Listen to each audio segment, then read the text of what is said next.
You're listening to live courtroom coverage of the trial of Lori Vallow Daybell from the Hidden Killers podcast and True Crime Today. Now, back to the courtroom.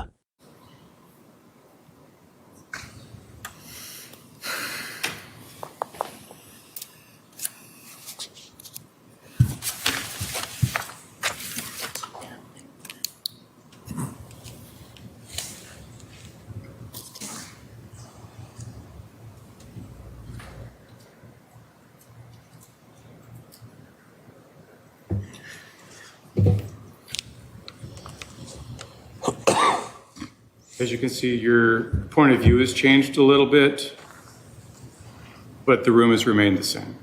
Okay.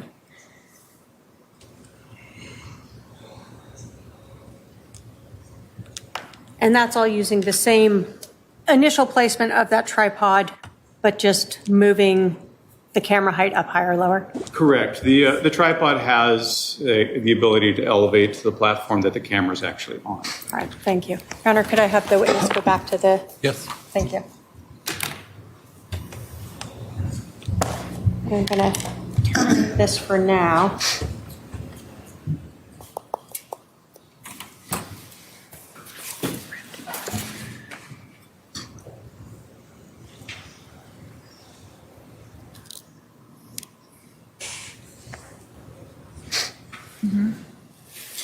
So,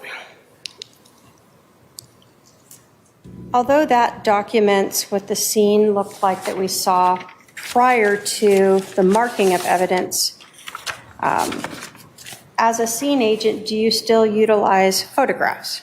100%, yes. Why? It's just an added fail-safe. The lizard queue can, if you do the lizard queue, then you're restricted to just the view from where that camera is at. When we do overall photography, we actually move around and get it from different perspectives.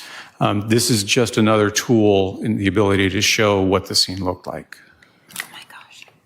Did you also photograph rooms where the lizard queue was not used? Yes. When you photograph a scene, what is the process for that? I'm not sure I understand. Sure. When you enter a scene as a scene agent and you are looking at one like this, do you just go into the room where this person is and just photograph that area and that's it? No. We would photograph the entire place. To document it. The lizard queue, because of the volume that it takes and not necessarily information that would require the setup of a seer, then we will just stick with the crime scene photos for those particular rooms. Okay. So I can have my paralegal approach with exhibits 6 through 138.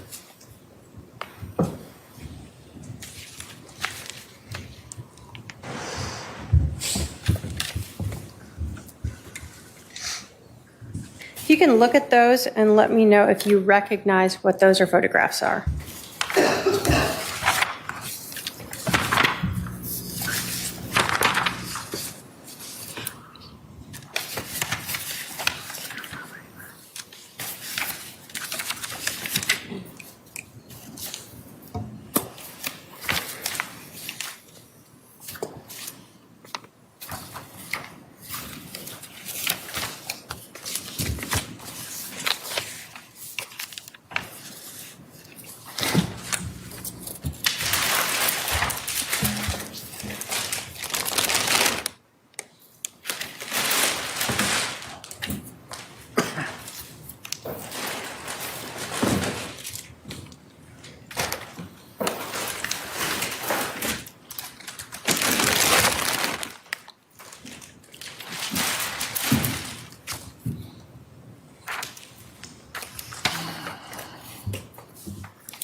Okay.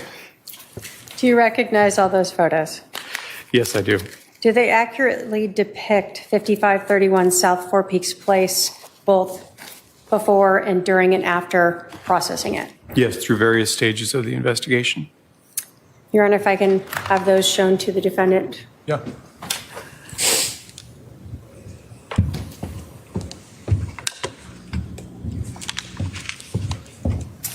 Now, Detective, when you guys are processing a scene, in addition to photographing it, are you also looking for items that you may want to collect and actually bring back with you? That's correct. Can you talk to us about what procedures you use to collect and impound physical items of evidence that you're going to take with you? Sure. It depends on the type of physical evidence, what the circumstances of the offense are. So the type of collection method can vary, but inevitably we'll identify it first, then we'll document it with photographs, and then we will come up with a plan that we're going to recover the evidence. And typically, on scenes, I like to work in a particular direction collecting evidence. Others have their own method, but that's the method I typically use. And then I work along with the crime scene tech, and we'll go through exactly what we talked about. We'll have the overall pictures taken. We identify things that we believe are going to be relevant, and then we'll, for identification purposes, we'll usually affix some form of evidence tag, a marker, things along those lines. Not all items are actually taken. Some are actually just documented because it's impractical to remove certain things, such as a slab of concrete or something like that. So depending on the situation. So after it's documented, first with photograph, placard, photographed again, and then we will collect it. If DNA is an issue, the crime scene tech will be the one that'll take care of the method for doing it, and they will take the protective measures, whether they do gloves, swapping gloves out, or they do face masks, depending upon the nature of the evidence. If it's super DNA critical, then we will pull all the precautions out. In this particular case, it was not DNA critical. Do you still wear like gloves or anything like that when you are collecting these items of evidence? Absolutely. And are you using them and changing them to ensure, for instance, you don't transfer blood from one item onto another? Right, and typically that's what our crime scene techs will do.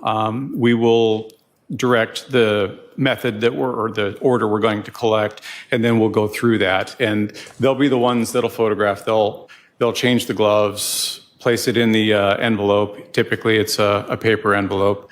And then we'll move on to the next item and repeat the method.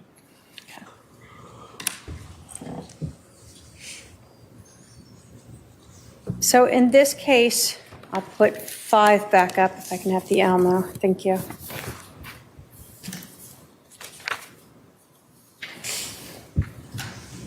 What was your process for how you wanted to go through this home in reviewing, collecting the evidence?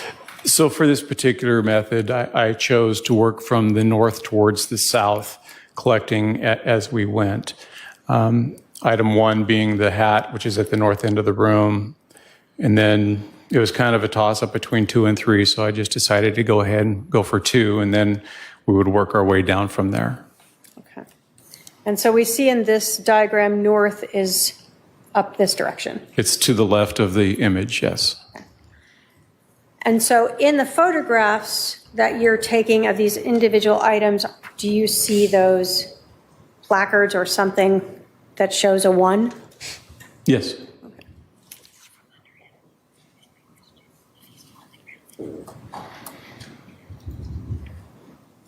Now you talk about in this that there are scenes where you may have difficulty collecting an item.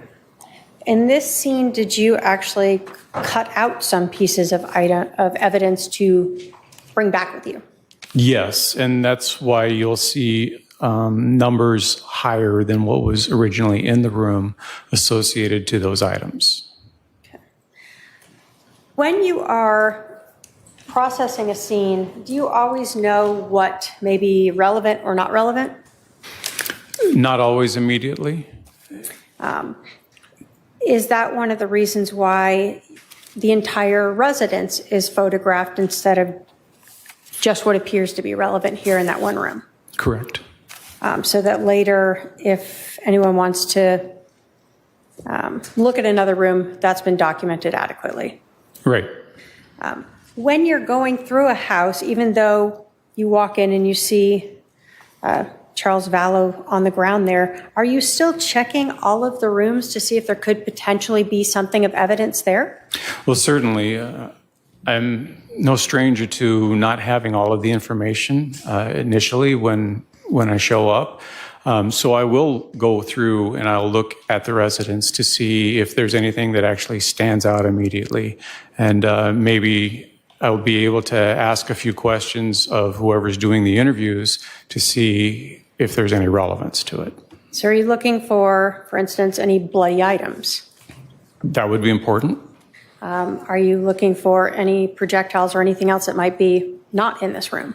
Certainly. Bullets pass through walls. Are you looking for any evidence that might be related to this individual, Charles Vallow, like wallets or things like that that might have been left somewhere in the house? Yeah, anything that could properly identify who was or may have been present at the time. Okay. And that's sort of all those photographs as well? Correct.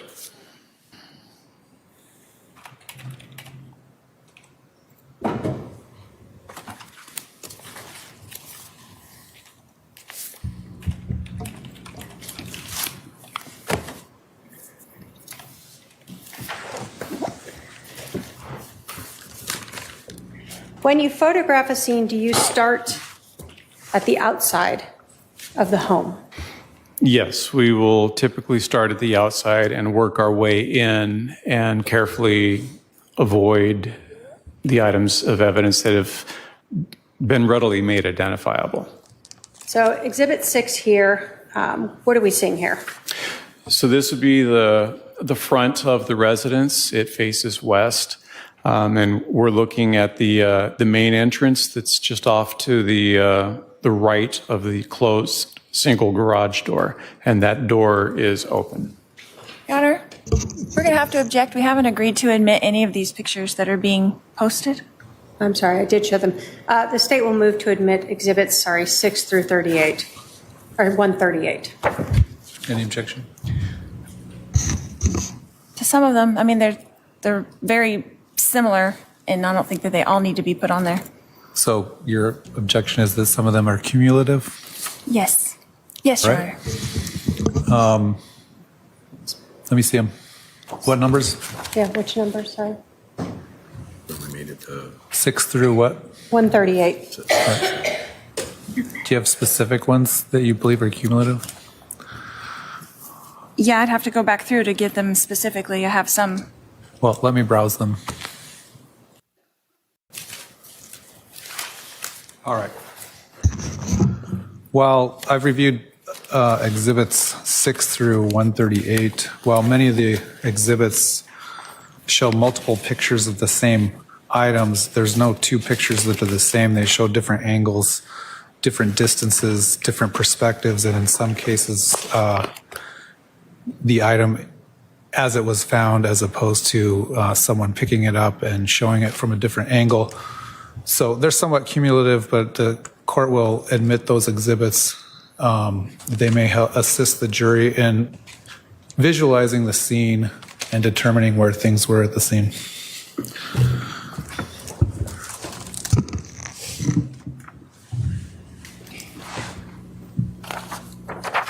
So we had talked about Exhibit 6 being the front of the house.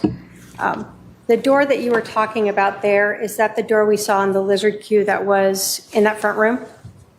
Yes, that's the double front main door. Exhibit 7 and 8, was that to document a vehicle that was there? Yes, again, to try to do overalls of the scene to show how it was when we got there. At that time, did you know whose vehicle that was?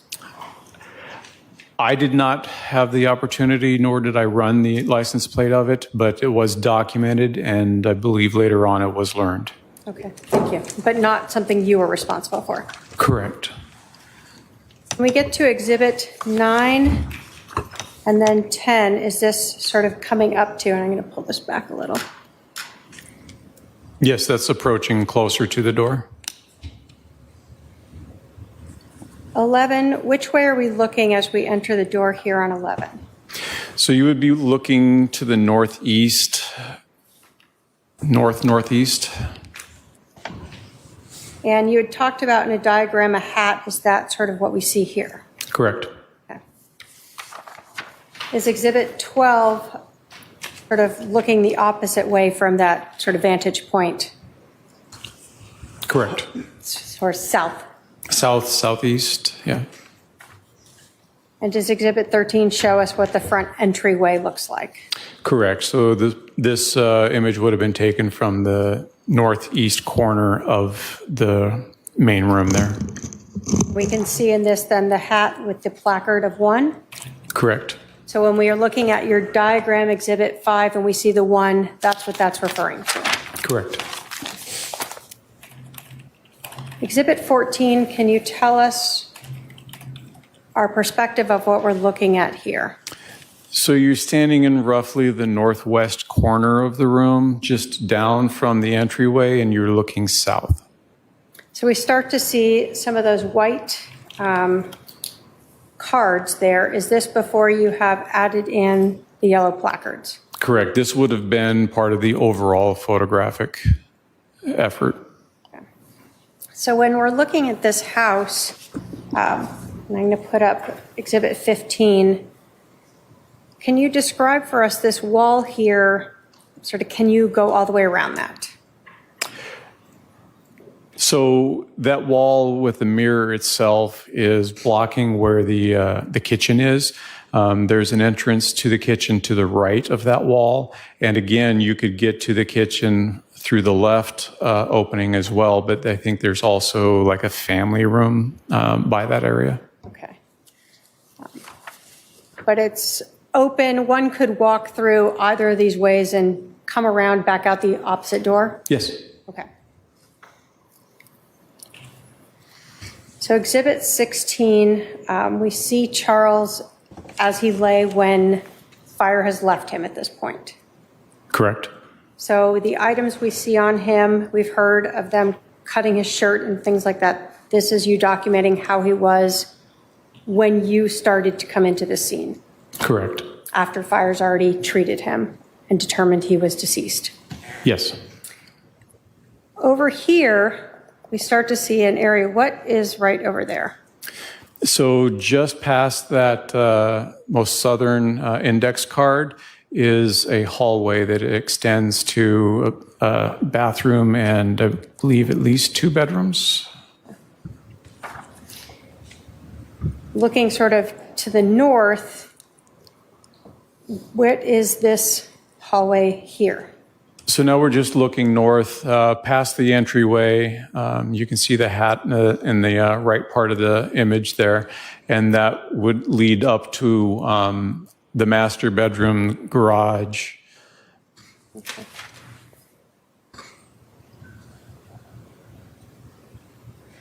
When you are looking at a scene like this, where you have a shooter Are you wanting to document all the different views of the items and the victim where they lay in the scene? Yes, it's important to establish where things were at when we found them. Okay. Now, are you able to tell us, for instance, if a casing rolled or a bullet rolled as fire is there or initial officers coming through? Having not been present to see it, I would not be able to tell you if any item happened to have been manipulated. Okay.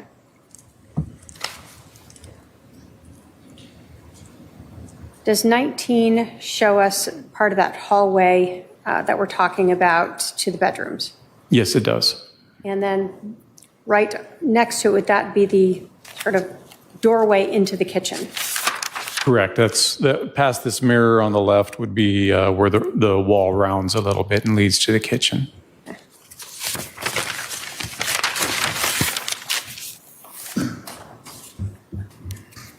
So Exhibit 21 here, we see this hat. Why, in 22, that you marked as number 1, why do you collect something like that? The indications to me, initial assessment, was that there was some kind of a struggle that took place. And it was unknown at the time who the hat belonged to. So it was decided that this could be important. Are you given more than one chance to go through a house and try to collect evidence, or is it sort of a one-time shot? Usually it's a one-time shot. So if you aren't sure if something is relevant, do you collect it? Yes. So that later, if you determine it is, you have it? Correct. And if you determine it's not, then no harm, no foul? Well, I don't know about no foul, but yeah. So in this case, did you know whose hat that was? I did not. Okay. I'm going to put up 15 first. In the diagram, we had seen a number over in this area. What was that? The item should be marking the baseboard, and there is a bullet strike in the baseboard. All right, I'm putting up 23 here, and then I'm going to put up 24. What are we looking at here? So what you're looking at is the actual bullet strike where it peeled away a portion of the baseboard, but remained embedded in the baseboard. So I'm going to put up, as we kind of go closer, 24, 25, 26. Did you eventually show in 27 that you guys pulled back some of that board to get to show what was embedded in there? Correct. And at some point, we were needing to recover that projectile. Okay. And so in 28, does this reflect, now you've kind of photographed what it looked like when you first saw it, and then as you peeled it back and the actual bullet or projectile that was removed from there? Correct. All right. And 29, show that bullet from a different angle? Yes. When you were looking at this, and I'm going to put 30 and 31, was there actually some sort of white paint transfer on part of that? There's a little bit of transfer of material to the nose of the bullet, yes.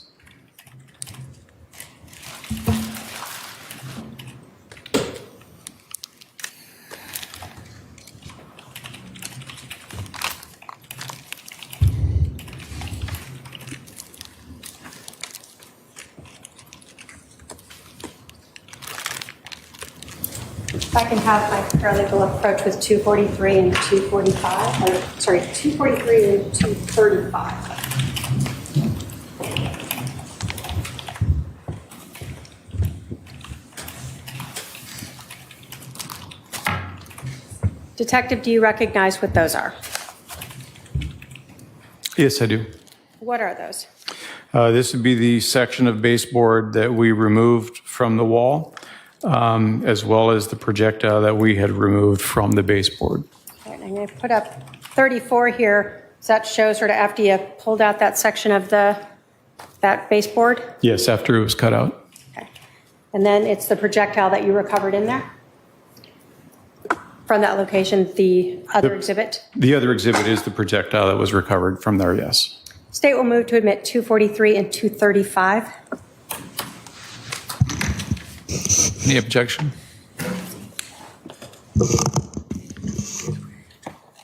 No objection, Your Honor. You said 243 and 245? 35. Oh. 243 and 235. It's ordered admitting 243 and 235. If I can have my paralegal go retrieve that. So, let me put up, to give us again a different perspective, 17 here. We've talked about, as you're kind of working your way down, you told us you started with the hat, then you went over to the baseboard, and then you went back to the west wall. Yes. And so we see in this photograph, Exhibit 17, what you have marked as item 3. What was that? That was the baseball bat. I'm going to show Exhibit 35. Is that a closer up of that bat? Yes, it is. Were photographs taken of the sort of edge of the bat itself? The fat edge, I guess. The fat edge. Here, I It's don't colored know bats. nomenclature of the bat, so yeah. Not the handle. How's that? Yes. When you were looking at this, were you looking for any blood? And I'm going to put up 37, 38, 39, or any biological material? We were looking for visible evidence, yes. Okay. Did you observe any yourself? I did not. Did the edge look pristine and clean to you, visibly? Visibly, I did not see any sort of biological evidence on it. Did you note any biological evidence anywhere on the bat that was visible to you? I did not. If my paralegal can approach with 249.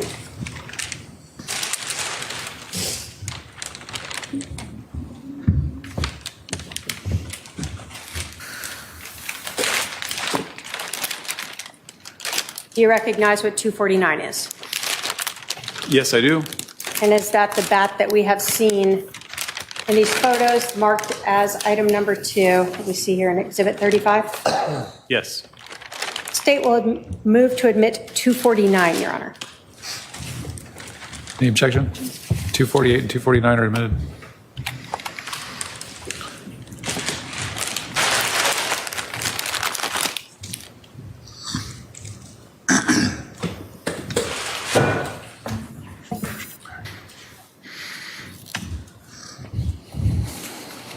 So that was item number 3. I'm going to put up Exhibit 40. Do we see a placard there for number 4? Yes. And what was item number 4? And I'm going to put up Exhibit 42 here. It is a full metal jacket projectile.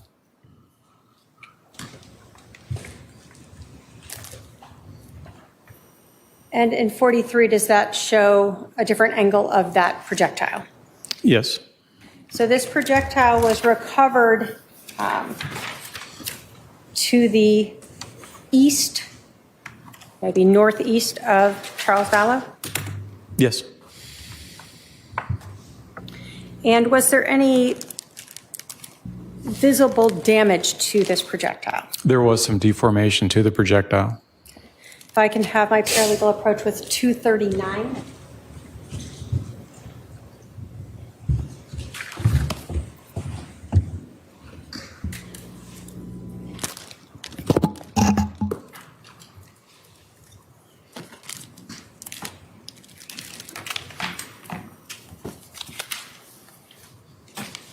Do you recognize 239? Yes, I do. And what is 239? This would be what's identified in the picture as item number 4, the projectile that was found close to the body. State will move to admit 239. Objection? No objection. 239 is admitted.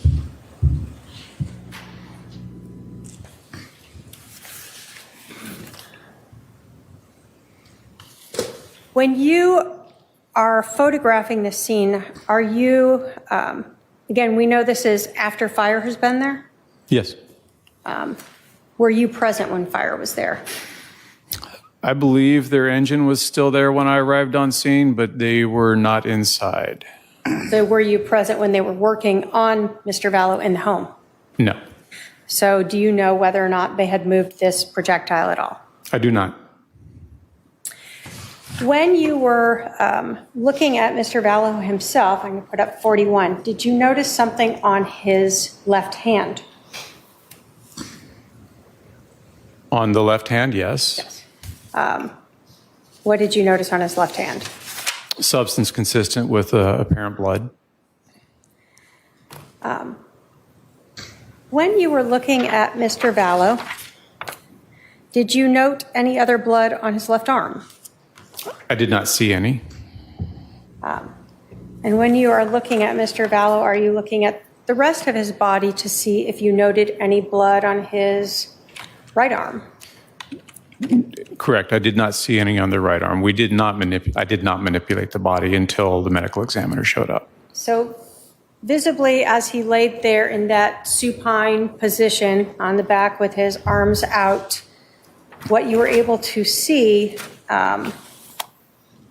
did you see any other blood like we observed on his left hand anywhere else? On his chest, there was a little bit of blood, but on his extremities, I did not see any. And so when we talk about his chest, is this the blood that we see here, sort of? Above and below the pads. Okay. Did the blood to Mr. Vallow's left hand stand out to you in any way? Yes, it was interesting that it's just on that one particular part, but it's not completely surprising. Was there any blood on the floor around where his hand was? No. So although we've heard of blood pooling underneath him, there was no blood around his hand as it laid there. Correct.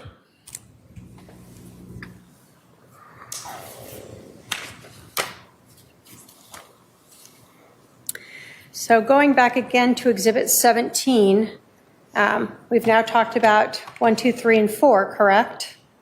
Do we see Yes. a placard number 5 there? Yes. What was placard number 5? And I'm going to put up Exhibit 45 now. It is a shell casing. And I'm going to put up 46 to be closer of it. And 47. Were you able to determine what caliber that was? Yes, it belonged to a .45 automatic pistol. Okay. Now, as a police officer, do you have a semi-automatic pistol yourself? At least one. Okay. And I guess as a reserve officer, do you still have some? I'm not a reserve officer. I'm just retired. But yes, I still possess firearms. All right. So in terms of a semi-automatic handgun and seeing this type of casing, can you tell us when you fire a gun, where does this come from? What is that? So in this particular image, we are looking at what's commonly called a head stamp. That's going to be the opposite end of where the actual projectile would be inserted into the casing. The circular ring that you see in the head stamp there is actually what's called the primer, and that's what the firing pin hits to initiate the primer charge, which ignites the powder and then sends the projectile through the barrel. So if I put up 48 here, we have a projectile that goes through the barrel. What is this item here? It's casing. So this is what's left of the cartridge. So it's the casing. This is what holds the powder charge. It holds the primer, and it holds the projectile all in one unit until it's initiated with the firing pin striking the primer. After the charge starts the projectile down the barrel, then the most semi-automatic weapons will actually, the slide will start moving back to the rear, and there's a piece of the slide called an extractor that goes around that back rim of the projectile there around the head stamp, and it pulls it backwards out of the chamber. And then it completes the cycle going all the way to the rear where it hits what's called an ejector, and that kicks the casing out of the gun and readies it to go forward, stripping a new cartridge off the magazine, if there is one, and loading that into the chamber ready for the next shot. So when you fire the gun, projectile goes out the barrel and this casing gets kicked out. Correct. So I'm going to go back again to Exhibit 17 where we see 5. And I'm going to put up Exhibit 49. To the south of 5 here, did you find another casing? Yes. Is that what we see in Exhibit 49 and 50 as placard 6? Yes, it is. So were those located in the generally in the same location? Fairly close to each other. When a casing is ejected from a gun, do they just plop down and stay right where they landed? No, there are many different types of firearms out there, so the casings can eject in different directions. Some will, or most will eject out to the right. Some will go farther back towards the right. Some will go forward. Some will go center. Some actually kick higher up in the middle. It really depends on the manufacturer, the process, how the person's holding the firearm. So there are a lot of things about it, but there's usually sufficient energy designed in it so that it kicks the casing out so it doesn't interfere with the feeding of the next cartridge. In your experience firing guns, can casings bounce or roll or move after they are ejected? Yes. Item that we see is number 6 and number 50 there. What caliber casing was that? It's a little blurry. Do you recall if it was the same 45 caliber as the other one? They were both 45 caliber. I can have approach with 238 and 240.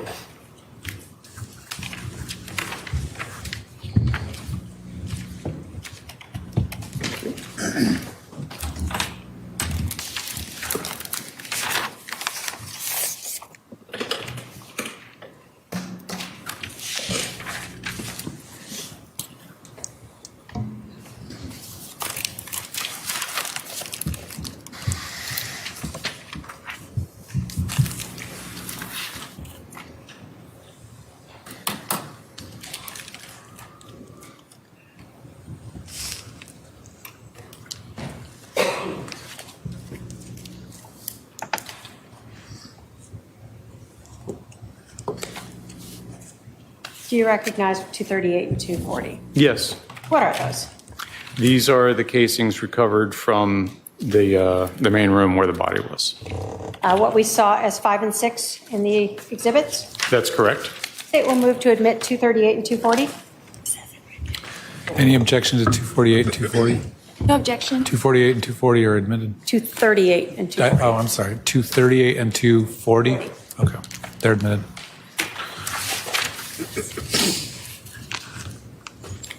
Now, do the police move the body when you're processing the scene? Do you go around and move Mr. Vallow around? No, Do you have to wait for someone from the medical examiner's office to come do that? that is correct. Sort of the body is their responsibility? Yes, Are you present while they're doing that? absolutely. And are you looking for any other evidence that may be on, around, underneath Mr. Vallow? Correct. In this case, did the medical examiner's office come and remove Mr. Vallow's remains? Yes, they did. Once his remains were removed, did you document by photographing, we see here in 53, the blood that was left behind? Yes, typically we would call this the void image to show what it looked like after the body has been removed. Now, is the blood been moved somewhat by the body itself being moved?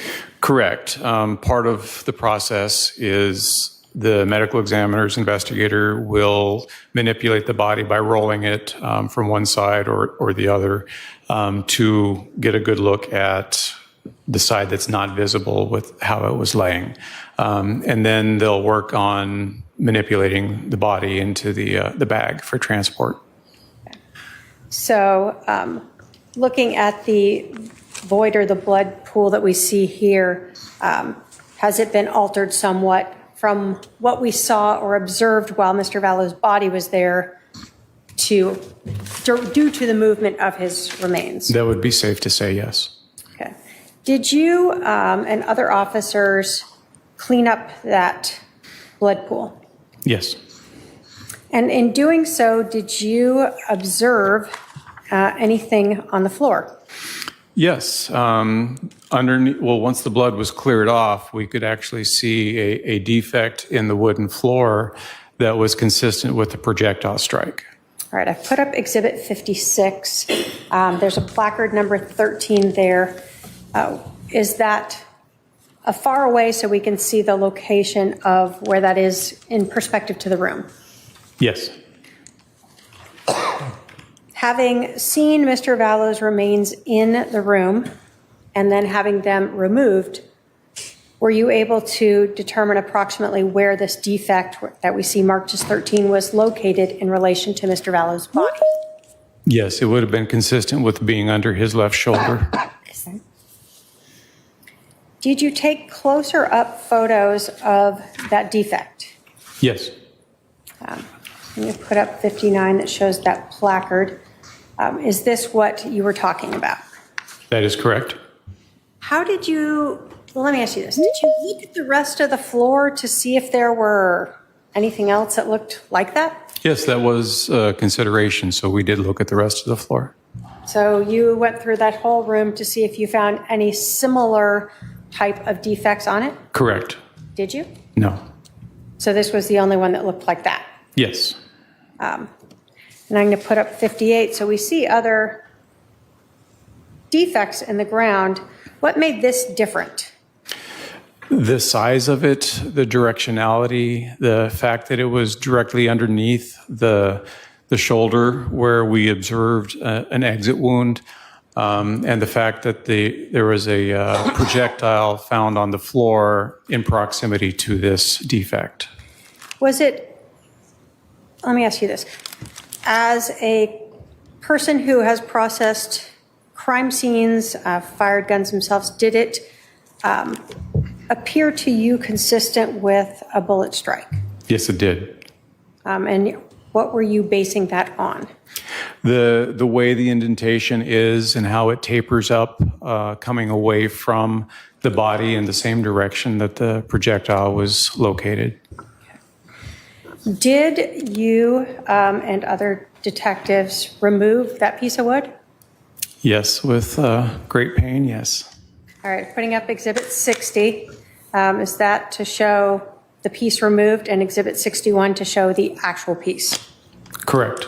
And did you write on it so that you would be able to later look at that piece and know how that fit into the puzzle? Yes, it was important to make sure to establish directionality on that piece.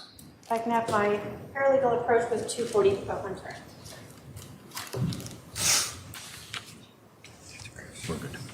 You don't want to? Why do?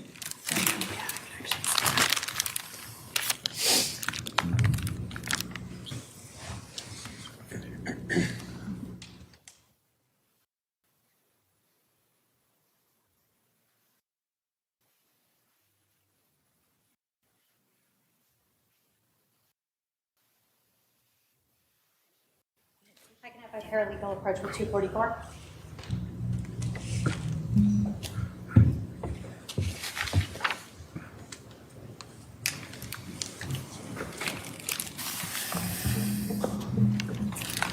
Do you recognize 244? I do. And is that the actual piece of floor that was removed from 5531 South Four Peaks Place? Yes. State will move to admit 244. Any objection? 244 is admitted. And is that what then we see here in Exhibit 61? It is. Obviously, this is inside plastic, but this is the piece you're talking about. Correct.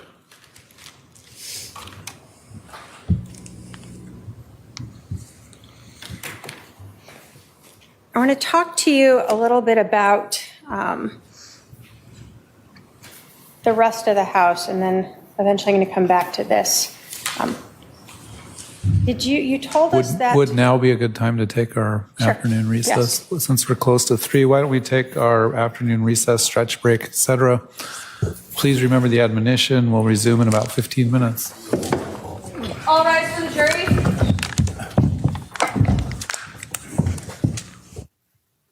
What did you note here?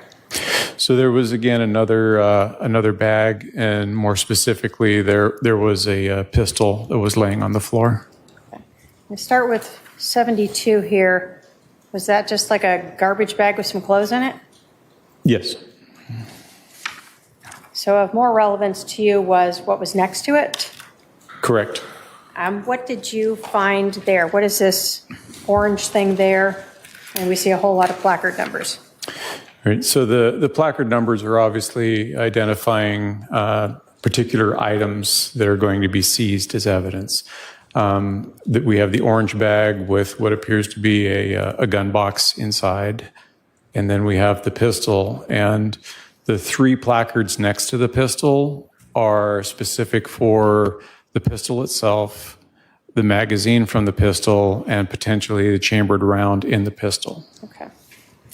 So 74, is that a close-up of that pistol? It is. What kind of pistol was that? Pardon? What caliber was it? It's a 45. Is that the same caliber as the casings that you had found in the front room next to Charles? Yes. Does this show another angle of that pistol in 75? Yes, looking at the top of the pistol. When the pistol, as we see, is picked up in 76, the individual's wearing gloves. Why is that? Again, to help preserve the evidence in the event that DNA were to need to be done, we could articulate that we did not touch it with our bare hands to impart our DNA onto it. Are you visually looking at this gun to see, and this is 77, if there is any visible biological evidence, blood on this gun? Yes, we do look at them to help determine that.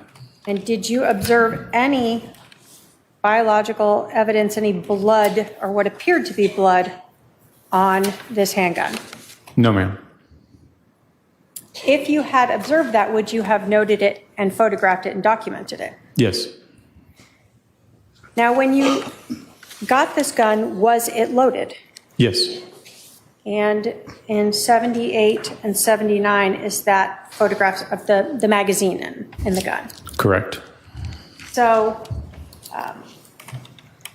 when we talk about the magazine, I'm going to go back to showing Exhibit 76. Where is that in this picture?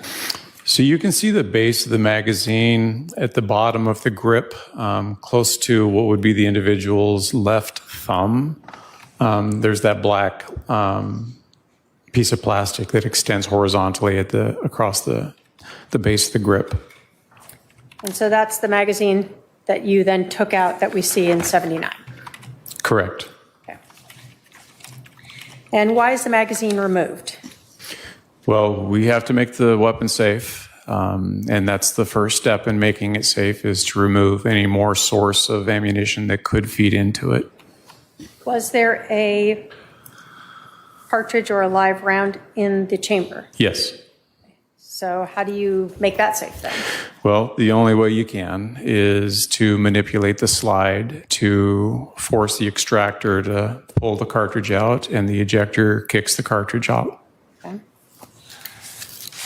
Also in this photo, there was this orange bag, and you had told us that inside of it, we can kind of see the corner here. We see it better in 82. Did you remove an item from that orange bag? Yes. And I'm going to show 83, 84. What is that we see there? That is a gun box that is consistent with the firearm that was laying on the floor. So consistent with the .45 caliber handgun. Correct. And that was inside this orange bag. Was there any live rounds, and I'm going to show you Exhibit 85, also in that orange bag? Yes. And a closer up of that, was that another .45 caliber round? It is. And so when we say it was live, it hadn't been fired yet. Yeah, a cartridge has not been fired.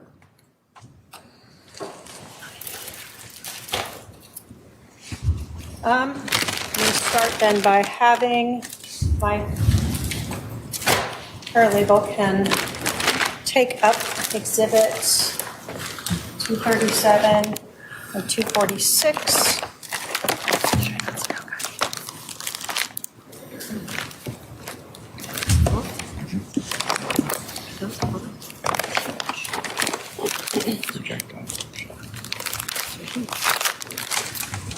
You can approach them at 237 and 246.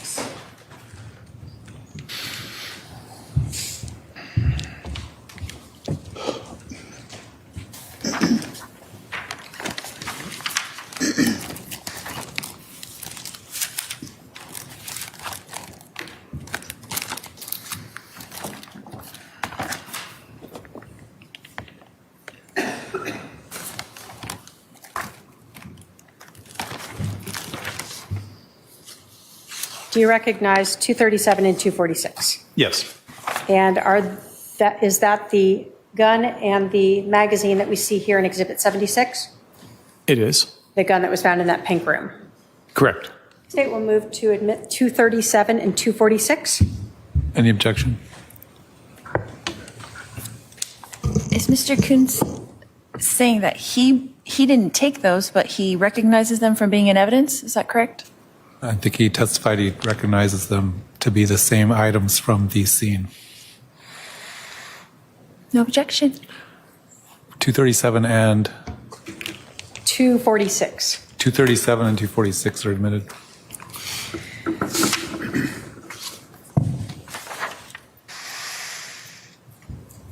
Now I can have my paralegal approach with 247, 248, and 236. Sorry.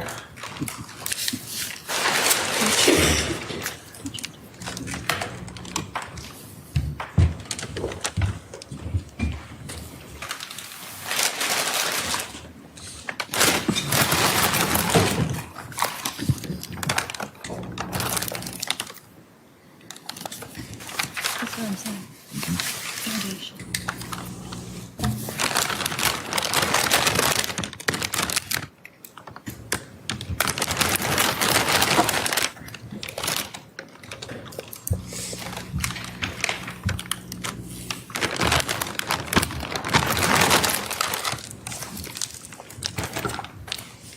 Do you recognize 247, 248, and 236? Yes, I do. And are those what we saw in Exhibit 83, the gun case, as well as in 73, the orange bag that the gun case was in? And hold on. What we see in 85, the single live round that was found inside that bag. Correct. State will move to admit 247, 248, and 236. Any objection? Just a foundation, Your Honor. If he could give a serial number or something that could authenticate those. Well, he testified that those were the items that he recovered from the scene, so I guess you can question him about that on cross. Give me the numbers again. 247, 248, and 236. Those items are admitted.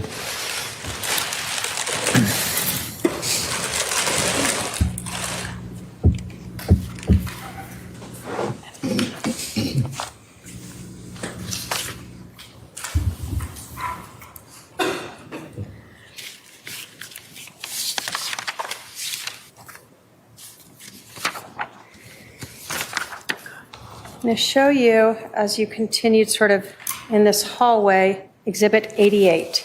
Can you put us into perspective of where that is? I'm going to put 19 sort of back up. Where is what we see, this room with the blue on it, Exhibit 88? So those two doorways would be on the south side of the hallway that leads up to the pink or maroon room. Specifically, the blue one would be the most southwestern bedroom of the home, and then the other doorways to the hall bathroom. Okay. So again, did you go into this blue room, and look for any potential items of evidence? Yes. So in the room with the sort of child themes on it, did you find anything bloody in there? No, ma'am. Any ammunition in there? No. In the pink room, we saw the gun. Did you look in the floor of that room to see if there was any blood drops in the pink room? Yes. So I'm going to go back 1 second to 87. So on this floor and the bed and around here, did you notice any blood in that room? No. No blood swiped across a wall? No. No blood on that orange case? The orange bag? Correct. No. No blood on the black case for the gun? No. Or the extra magazines that were in there, any blood on those? No. None seen. Okay. So then in the blue room, did you do the same sort of thing? Look to see if there was any bloody clothing, any blood swipes, any blood drops, that sort of thing in there? Correct. No items of bloody anything was discovered in there. Okay. And nothing on the floor either? Correct. When we go to 92, you said that was the hall bathroom next to it? Yes. Do we see that in 93 and 94 here? Yes. Did you look in everything, like even the sinks, to see if you saw blood there? Yes. Along the countertop to see if you saw blood there? Correct. Did you note any bloody items, any that was anywhere in that bathroom? I did not.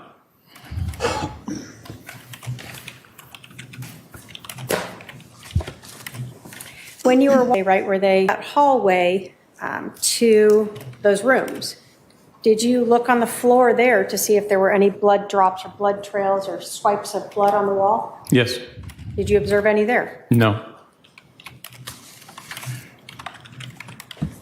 So 98 here, can you put us in perspective of what we're seeing? So this would be towards the feet of the body, where the hall splits to the kitchen and then to the bedrooms that we were just discussing. Okay. 99, is this like a lanyard that was hanging on the wall there? Yes. So it wasn't knocked off or anything? No, it's where we found it. And as you go through 99 there, is that how you entered, one of the ways you could enter into the kitchen? Correct. And is this sort of a view of that? Yes. So in the kitchen, did you look on the floor there to see if there were any blood drops? Yes. Along the cabinets to see if there were blood drops there? Yes. When you got to the sink, I'm going to put exhibit 103 and then 104. Did you observe a small amount of what appeared to be blood on the faucet itself? Yes. Did you look sort of as well in the sink itself to see if there was any blood there?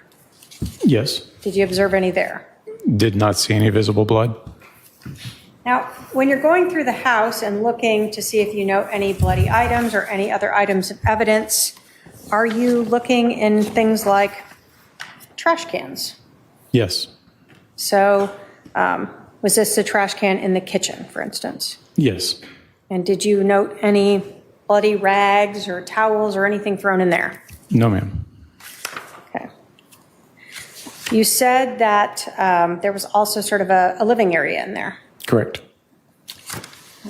I'm going to put up Exhibit 112 to get a better perspective of that. So is this the doorway we were talking about? Yes. And so the kitchen here opens up into the living room. Correct. Did you look through that area to see if you saw any blood on the floors? Yes. Did you observe any? No. Did you look through that area to see if there was any blood on any of the furniture or walls or anything like that? Yes. Did you observe any of that? No. In Exhibit 111, where does this doorway lead? That leads back out to the mirrored room, the main room where the body is. So when we were talking about the two doorways, one sort of directly into the kitchen and the other sort of more towards the end of the kitchen living area. Yes. This is what you were talking about. Correct. And in Exhibit 113, can we see sort of both of those doorways? Yes. Okay. And 114, overall perspective of that? Another perspective of it, yes. So throughout this whole area, again, you're looking for anything that might be relevant because you have one chance to document it, correct? Correct. When we talk about 115 and we talked about the original layout of the house, is this that front entrance area again? Yes, it is. And where are we looking in this perspective? So you were looking in a north direction. Where does that head towards? It heads towards the garage, the master bedroom, and I believe a room that could double as an office. Okay. So when we go along this wall here that we see in 115, 116, 117, is this the sort of what we would call office or playroom? Yes. Okay. Did you look through there, see anything bloody in there? We looked and found nothing. Was there a powder room in this area? Yes, And did you search that as well? it was. And again, you're looking in sinks and in trash cans? Correct. And did you observe in 121, 122, the trash can and toilet and sink, any bloody items there? No, Was there a laundry room in this area? there was. And I'm putting up 123 and 124. Did you look through the laundry area to see if you saw any bloody items in here? It was looked through, yes. So although there's some clothing and some folded towels, none of those had blood evidence on them. Nothing that stood out with blood evidence, no. And then again, even looking in the trash cans that we see in 126 and 127. Correct. There's more live courtroom coverage coming up. Press subscribe now so you don't miss a second from the Hidden Killers podcast and True Crime Today.